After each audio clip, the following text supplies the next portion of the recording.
સ્વાગત છે। હું છું રેખા માલકાની અને જોઈએ આજના સમાચાર। પરમ પૂજ્ય શ્રી 1008 મહામંડલેશ્વર શ્રી નિર્મળાબાના માર્ગદર્શન હેઠળ ભગવાન શિવના પાર્થિવ શિવલિંગ બનાવી ભગવાન શિવની આરાધના કરવામાં આવી। તારીખ 4/8/2025ને શ્રાવણ મહિનાના દ્વિતીય સોમવારના રોજ પૂજ્ય શ્રી વિસામણ બાપુની જગ્યામાં પરમ પૂજ્ય શ્રી 1008 મહામંડલેશ્વર શ્રી નિર્મળાબાના માર્ગદર્શન હેઠળ ભગવાન શિવના પાર્થિવ શિવલિંગ બનાવી ભગવાન શિવની આરાધના કરવામાં આવી।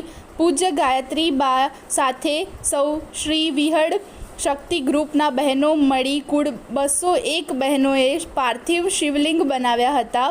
પ્રત્યેક બહેન દીઠ 108 શિવલિંગ બનાવી ટોટલ 21,708 પાર્થિવ શિવલિંગ બનાવવામાં આવ્યા। ત્યારબાદ બ્રાહ્મણ દ્વારા વિધિ વિધાન પૂજન સાથે સૌએ ભોજન પ્રસાદ લઈ સાંજે વિધિ વિધાન પૂજન કરી શિવલિંગનું ગોમા નદી જળમાં વિસર્જન કરવામાં આવ્યું।